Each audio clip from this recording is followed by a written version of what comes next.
So we hope you enjoy listening to this podcast half as much as we enjoy making it for you. Because we had a ball. Only real content is going to last. All that other nonsense is here today and gone tomorrow. The first thing that I just want to get into is like our culture check, just like checking the temperature on whatever is going on right now. Today, specifically, we just had an Apple event. I don't know if you got a chance to watch or see what just got launched. Um, if you have you, or do you want to speak a little bit on what you see coming out in kind of like the culture and technology space? What I see right now is a lot of people figuring out how to really navigate this digital space. I think something that COVID-19 has done is help the environment in some cases, but what it also has created is a lot of digital junk because a lot of people who work online have to be online now. So before, when it was a novelty, just being online, now it's a necessity. So people who are really doubling down in their investment in their online presence is something that you're seeing a lot of brands collaborating to do so. So that's what I'm really keeping my eye on. Who's really doing it well, and as well as who's making a lot of digital junk out there. Right. So the first key question I'm getting into is you just started as an adjunct professor at Manhattan College, and I know that we've had a lot of conversations just personally talking about what the future looks like or what it looks like for the next generation to go to school and to to try to figure out what knowledge is needed even for the next generation. What do you think a new system of education should look like for the next generation? Especially, as I like to add into that question, especially as we see, like you said, this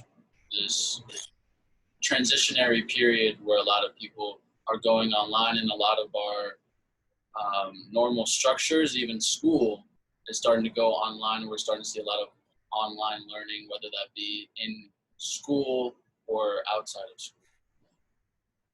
So I guess adding that. I think the future of learning definitely for me, and just speaking from my perspective, it's definitely giving students the tools to be an entrepreneur, as well as if you want to work a corporate job, because what have COVID has showed us is that there isn't security in either.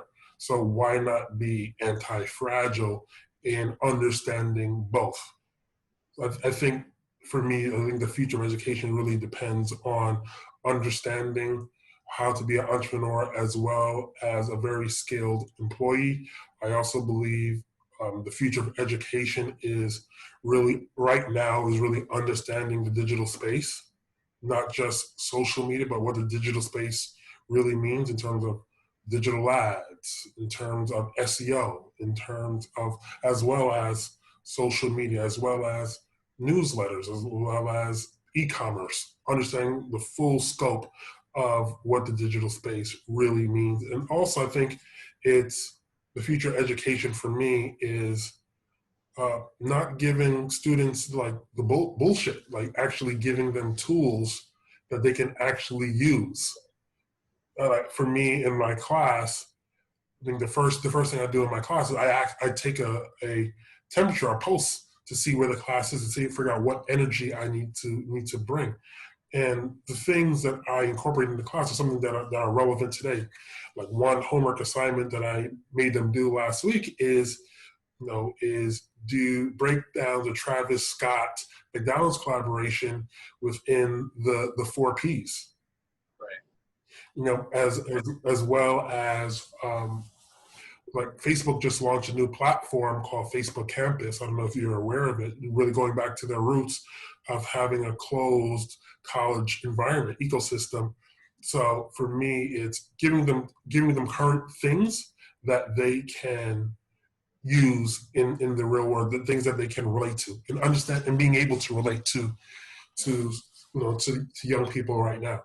not just giving them, okay, here's the structure, here is Target, everyone knows Target, but let's talk about, the Union Jordan collaboration that just came out, versus the Off-White, Jordan versus the regular Jordans versus the Cause Jordan. Let's have a conversation about that, and how one company can have the same product broken down in 4 different segments.